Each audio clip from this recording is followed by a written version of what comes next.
വധുവിൻ്റെ നിബന്ധനകൾ എന്തൊക്കെയാണ്? ഉത്തരം: വധുവിനെ നിജപ്പെടുത്തണം. അപ്പോൾ എൻ്റെ പെൺമക്കളിൽ ഒരാളെ ഞാൻ നിനക്ക് നിക്കാഹ് ചെയ്തു തന്നു എന്ന് പറഞ്ഞാൽ ശരിയാവില്ല. കാരണം അവിടെ നിജപ്പെടുത്തലില്ലല്ലോ. പുത്രിയിലേക്ക് ആംഗ്യം കാണിച്ചു പറഞ്ഞാലും സാധുവല്ല. വധു ഹജ്ജിൻ്റെയോ ഉംറയുടെയോ എഹ്റാമിലാവാതിരിക്കണം. വധു മറ്റൊരുത്തൻ്റെ നിക്കാഹിൽ നിന്നും ഇദ്ദയിൽ നിന്നും ഒഴിവായിരിക്കണം. മകളുടെ പേര് പറയാതെ എൻ്റെ മകളെ നിനക്ക് ഞാൻ വിവാഹം ചെയ്തു തന്നു എന്ന് പറഞ്ഞാലോ?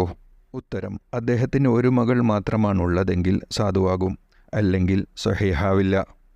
ഒരാൾ നിനക്ക് ഞാൻ ഇന്നവളെ, ഉദാഹരണം ഫാത്തിമയെ നിക്കാഹ് ചെയ്തു തന്നു എന്ന് പറഞ്ഞാൽ ശരിയാകുമോ? ഉത്തരം: രണ്ടുപേരും, അതായത് വലിയും വരനും നിർണിതമായ ഒരു ഫാത്തിമയെ കരുതുന്ന വേളയിൽ പ്രസ്തുത വാചകം കൊണ്ട് നിക്കാഹ് സാധുവാകും. ഒരാൾ തൻ്റെ വലിയ മകളെ നിക്കാഹ് ചെയ്തു കൊടുക്കുകയാണ്, പക്ഷേ ചെറിയ മകളുടെ പേരാണ് പറഞ്ഞത്, എങ്കിൽ നിക്കാഹ് സാധുവാണോ? ഉത്തരം: എൻ്റെ വലിയ മകളെ നിനക്ക് ഞാൻ നിക്കാഹ് ചെയ്തു തന്നു എന്ന് പറഞ്ഞ് ചെറിയ മകളുടെ പേര് പറഞ്ഞ വേളയിൽ നിക്കാഹ് സാധുവാണ്. പേര് മാറിയതിൽ പ്രശ്നമില്ല. വലിയ മകളുടെ കാര്യത്തിലാണ് നിക്കാഹ് സാധുവായത്. വധു മുസ്ലിമായിരിക്കൽ ഷർത്താണോ? ഉത്തരം: മുസ്ലിമോ വിവാഹം കഴിക്കൽ അനുവദനീയമായ തനി ജൂത ക്രൈസ്തവ സ്ത്രീയോ ആവണം. വിവാഹം കഴിക്കൽ അനുവദനീയമായ ജൂത ക്രൈസ്തവ സ്ത്രീ ആരാണ്? ഉത്തരം: തൗറാത്ത് അനുസരിച്ച് ജീവിക്കുന്നവളാണ് ജൂത, ഇഞ്ചീലനുസരിച്ച് ജീവിക്കുന്നവൾ ക്രിസ്ത്യാനി. ഇവരെ നിക്കാഹ് ചെയ്യാൻ പ്രത്യേക നിബന്ധനയുണ്ടോ? ഉത്തരം: ഉണ്ട്. ഇസ്രായേൽ സ്ത്രീയെ വിവാഹം ചെയ്യൽ അനുവദനീയമാവണമെങ്കിൽ അവളുടെ പിതൃപരമ്പരയിലെ പ്രഥമ പുരുഷൻ ജൂതമതം സ്വീകരിച്ചത് ആ മതം ദുർബലപ്പെട്ട ശേഷമാണെന്ന് അറിയപ്പെടാതിരിക്കണം. ഇസ്രായേലി സ്ത്രീ അല്ലെങ്കിൽ പിതൃപരമ്പരയിലെ പ്രഥമ പുരുഷൻ തൻ്റെ മതം സ്വീകരിച്ചത് ആ മതം ദുർബലപ്പെടും മുമ്പാണെന്ന് അറിയപ്പെടണം. നമ്മുടെ നാടുകളിൽ ഇത്തരം സ്ത്രീകളെ കണ്ടെത്താനാവില്ല. കാഫിറായ ദമ്പതികളിൽ വരൻ മുസ്ലിമായാൽ വധു അവന് അന്യയാണോ? ഉത്തരം: അവർ സംയോഗം ചെയ്യും മുമ്പാണ് അവൻ മുസ്ലിമായതെങ്കിൽ, അവൾ മുസ്ലിമാകുന്നുമില്ലെങ്കിൽ ഉടനടി അവർ അന്യ സ്ത്രീ പുരുഷന്മാരാകുന്നതാണ്. സംയോഗത്തിന് ശേഷം അവൻ മുസ്ലിമായാലോ? ഉത്തരം: എന്നാൽ ഇദ്ദ കഴിയും മുമ്പ് അവൾ മുസ്ലിമായാൽ വിവാഹബന്ധം നിലനിൽക്കും. ഇല്ലെങ്കിൽ അവൻ മുസ്ലിമായത് മുതൽ വിവാഹബന്ധം വേർപെട്ടതായി പരിഗണിക്കപ്പെടും. വധു മാത്രം മുസ്ലിമായാലോ?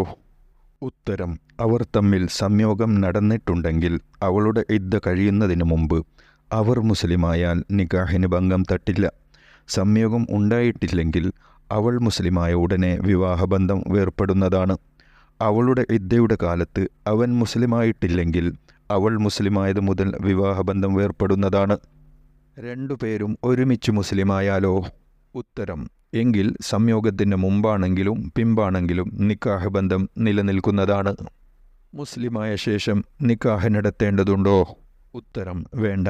കാഫിരീങ്ങളുടെ ആചാരപ്രകാരമുള്ള വിവാഹത്തെ അവർ മുസ്ലിമാകുന്ന വേളയിൽ നാം അംഗീകരിക്കുന്നുണ്ട്. അവർ മുസ്ലിമായതിനു വേണ്ടി അവർക്ക് ഇസ്ലാം നൽകുന്ന ഇളവാണിത്. പ്രായപൂർത്തിയാവാത്ത ഒരു പെൺകുട്ടി ബലാത്സംഗത്തിന് ഇരയായി. പക്ഷേ രക്ഷിതാക്കളോ മറ്റോ അറിഞ്ഞില്ല. അവളത് പറഞ്ഞുമില്ല.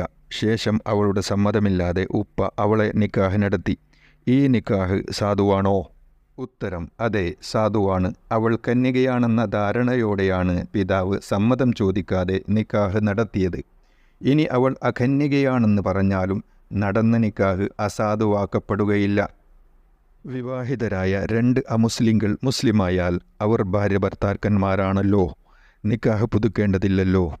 എന്നാൽ ഒരു അമുസ്ലിം തൻ്റെ വിവാഹബന്ധം ഹറാമായവളെ, അതായത് ഇസ്ലാമിക നിയമത്തിൽ വിവാഹം ചെയ്തു അവർ മുസ്ലിമായാലോ? ഉത്തരം: ആ ബന്ധം നിലനിൽക്കില്ല. അവരെ വേർപിരിക്കണം.